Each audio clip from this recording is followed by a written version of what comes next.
আমার ব্যর্থতা হচ্ছে কি আমি আপনাদেরকে বুঝাইতে পারি নাই, এটার জন্য আমি সম্পূর্ণ ব্যর্থ হয়েছি। শুরু করিতেছি মহান আল্লাহর নামে, যিনি পরম করুণাময় এবং অত্যন্ত দয়ালু। আপনারা যারা আমার ফ্যান ফলোয়ার আছেন, বিভিন্ন সময় বিভিন্নভাবে আমার উপর কষ্ট পেয়েছেন, তাদের উদ্দেশ্যে একজন সাবেক এমপি হিসাবে আমি দুটি কথা বলতে চাই।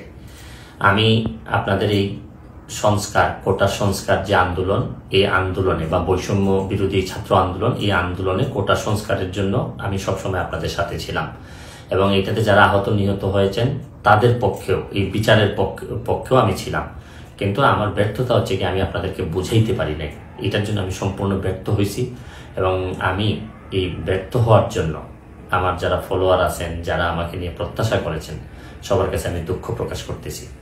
আমি আপনাদেরকে আরেকটি কথা বলতে চাই, এখন যে কাঠামোগত সংস্কার আপনারা চাচ্ছেন, দেখেন এই সংস্কারের জন্য আমি বহু বছর আগে থেকেই কাজ করে যাচ্ছি।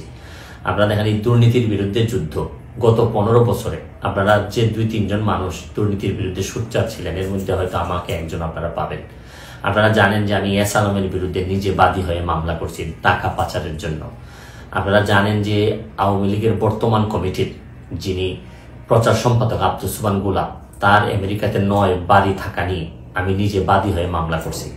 আমি পুলিশের সাবেক আইজিপি বেনজিরের বিরুদ্ধে নিজে বাদী হয়ে দুদকে মামলা করছি।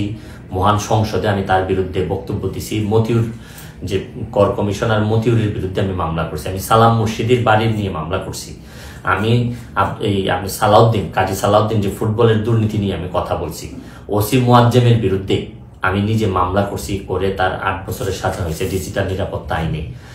আপনারা জানেন যে জীবনে যত ঝুঁকি ছিল, আপনারা জানেন যে এই কোটা আন্দোলন শুরু হওয়ার 2 সপ্তাহ আগে আমি প্রেস কনফারেন্স করে বলতে বাধ্য হয়েছি, আমি জিডি করছি যে আমার জীবনের উপর হুমকি আছে এইসব দুর্নীতির বিরুদ্ধে প্রতিবাদ করতে গিয়ে। সুতরাং আমি এই যুদ্ধে সবসময় চেষ্টা করছি।